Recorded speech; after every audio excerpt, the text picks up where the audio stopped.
नमस्कार दोस्तों, कैसे हैं आप सभी। आज की कहानी का शीर्षक है बेबी सानिया।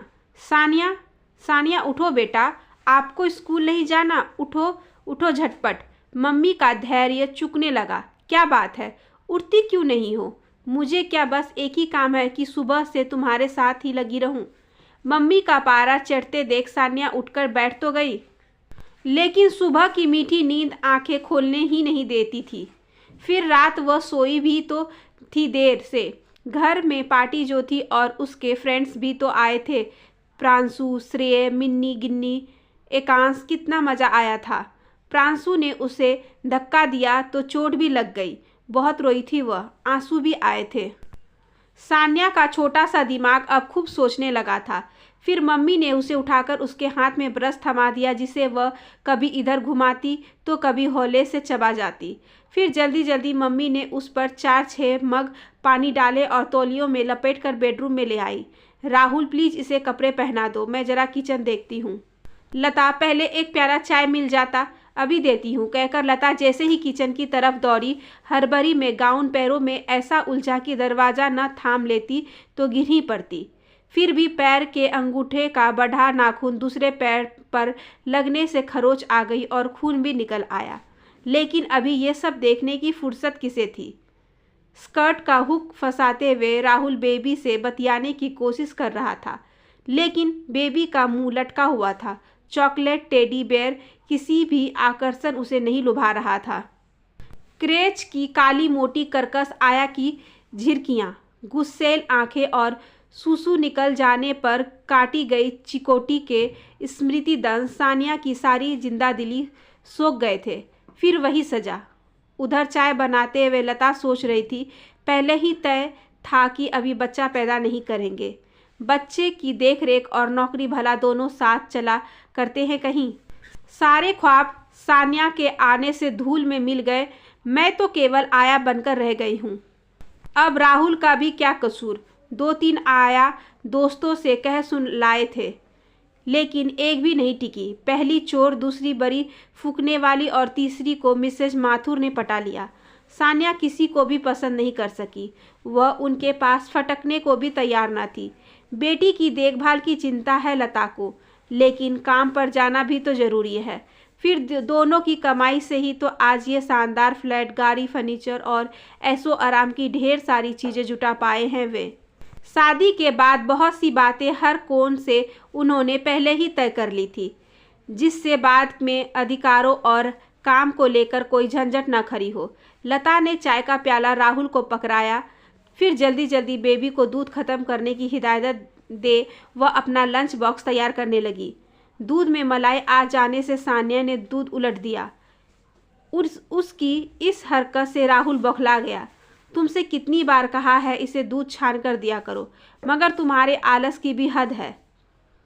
पति से तो बाद में निपटूंगी, पहले इसे देखती हूँ। तर से एक चाटा पड़ा नन्हे कोमल गाल पर। बच्ची तो पहले से ही सहम गई थी, डर के मारे रो भी नहीं पाई। सांस भीतर ही घुट के रह गई। पहले ही सुबह सुबह इतने सारे काम रहते हैं, उस पर ये लड़की उसे और बढ़ाने में लगी रहती है। सफाई कर मम्मी, दूसरा गिलास ले आई। चल पीले, झटझट कर छान लाई हूँ। सान्या का दहशत भरा चेहरा देख मम्मी के भीतर कुछ पिघलने लगा। रानी बेटी देखे कैसे स्पष्ट आती है। माँ का उतरता पारा देख आश्वस्त बच्ची ने माँ की शाबाशी पाने की खातिर जल्दी जल्दी दूध खत्म कर लिया और मम्मी की शाबाशी के लिए ऊपर देखा। लेकिन मम्मी तो यह जा वह जा उड़नछू हो गई। सानिया धीरे से किचन के दरवाजे पर जा पहुंची और सुबह से पहली बार उसके मुंह से बोल फूटा, ऑमलेट नहीं खाऊंगी। फिर क्या खाएगी रानी बेटी? पिकल पराठा। अच्छा, कल दे दूंगी, आज तो ऑमलेट ब्रेड ही खा लेना।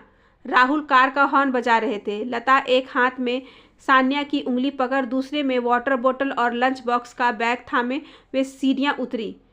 क्रैच में और बच्चों को रोते देख सानिया का नन्हा सा दिल डर के मारे तेजी से धड़कने लगा।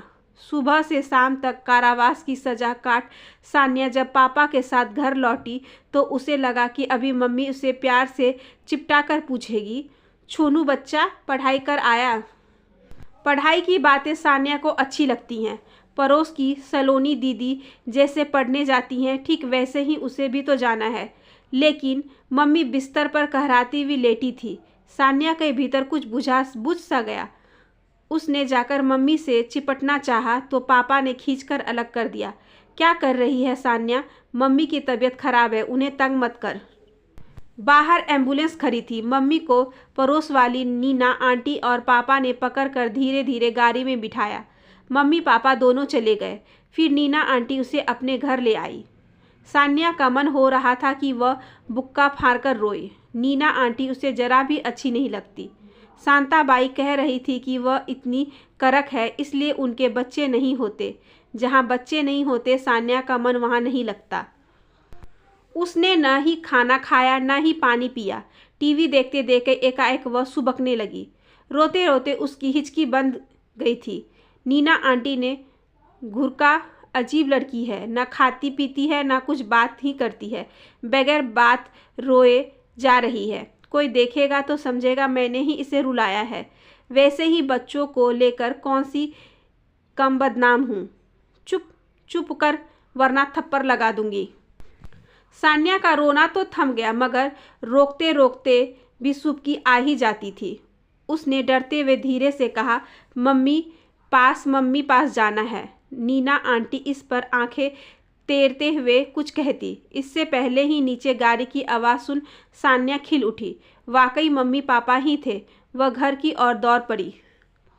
पापा ने सान्या को अच्छी तरह समझा दिया था कि मम्मी को वह बिल्कुल तंग ना करे। मम्मी को अभी सुई लगी है और बहुत दर्द हो रहा है। सान्या ने भी समझदारी से सिर हिलाकर अच्छा कह दिया। उसे अंदेशा था कहीं मम्मी फिर न चली जाए। मम्मी उसके सामने हो बस, उसे बहुत अच्छा लगता है। सानू किट्टू सबकी मम्मी घर पर ही तो रहती हैं। सान्या को दूसरे दिन पापा ने बताया कि उसकी दादी माँ आ रही है और अब सान्या को क्रेच नहीं जाना पड़ेगा। ये जानकर सान्या के चेहरे की रौनक लौट आई। वह पूरे घर में तितली सी इधर उधर मंडराने लगी। दादी से दोस्ती करने में सान्या को केवल 10-15 मिनट लगे। उसके बाद मनोविज्ञान से चट तार लिया कि दादी सुरक्षा और प्रेम की वह शीतल छाया है जहां वह बेफिक्र हो मस्ती में रह सकती है। दादी भी उसकी एक एक बात पर वारी जाती, उसका मटकना देख निहाल होती। दादी अब आप यहीं रहोगी? दूसरे दिन सान्या ने दादी से पूछा, तू बता यहीं रहूं कि जाऊं? दादी ने सान्या का मन टटोला। नहीं जाओ। क्या चली जाऊं? दादी ने जानबूझकर अनजान बनकर सान्या की बात का मतलब पूछा। अब की सान्या चिल्लाकर अपनी बात समझाते हुए बोली, नहीं जाओ। अच्छा नहीं जाऊंगी, दादी खुश होकर बोली, क्योंकि अब वह भी तो बहुत खुश थी। बच्ची का मोह जो हो गया था।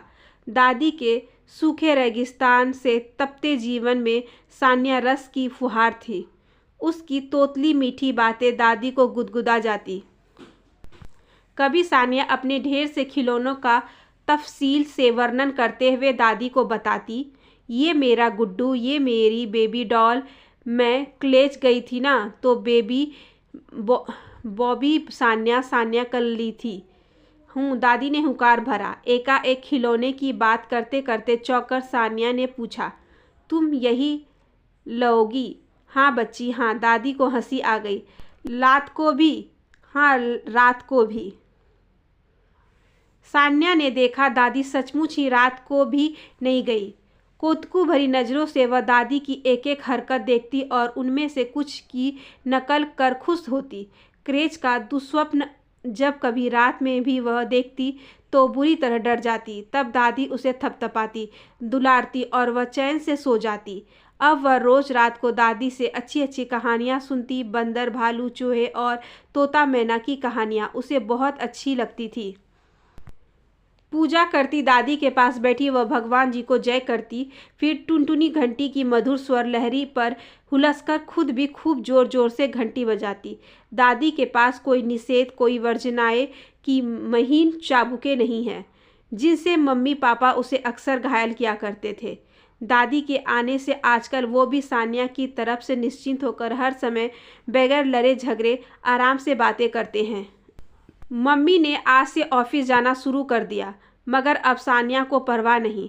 अब दादी जो है उसके नाज नखरे उठाने, उसकी इतराहट पर वारी जाने के।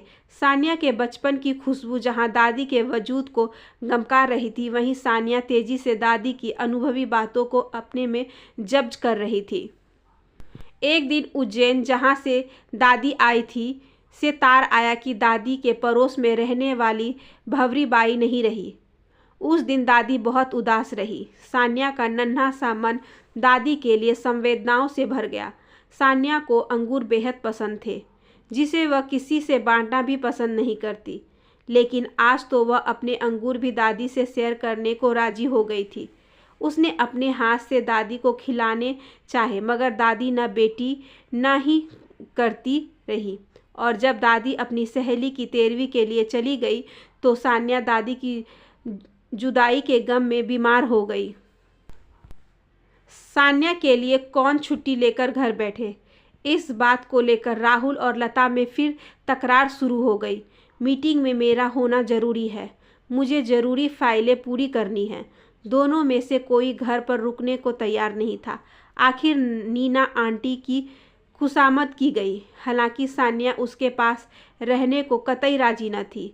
रात की ट्रेन से ही राहुल जाकर सानिया की बीमारी के बारे में बता दादी को घर ले आया। लता का जो सास कभी फूटी आंख न सुहाती थी, अपनी गर्ज के कारण उन्हें हाथों हाथ लिया। मीठी मीठी बातें की, चाशनी भरे शब्दों से उनका स्वागत करते हुए बोली, माँ जी, आपकी याद में तो बच्ची बीमार ही हो गई। देखिए ना, कुछ ही रोज में आपसे कितना हिल मिल गई है। उसका हिसाबी मन ये अंदाजा बखूबी लगा चुका था कि माँ जी आया से बेहतर विकल्प है। दादी को देख सानिया बिस्तर छोड़ चहकती हुई उनकी गोद में समा गई। अच्छी दादी, प्याली दादी कहते हुए सानिया ने अपनी नन्ही नन्ही बाहें दादी के गले में डाल दी। आशा करती हूँ कि आज की ये छोटी सी कहानी आपको अच्छी लगी होगी। अगर अच्छी लगी हो तो please like, share and subscribe करें हमारे चैनल को। ज़्यादा से ज़्यादा शेयर करें और बेल आइकन को ज़रूर प्रेस कर लें ताकि अगली वीडियोज़ की नोटिफिकेशन आपके पास सबसे पहले पहुँचे। धन्यवाद।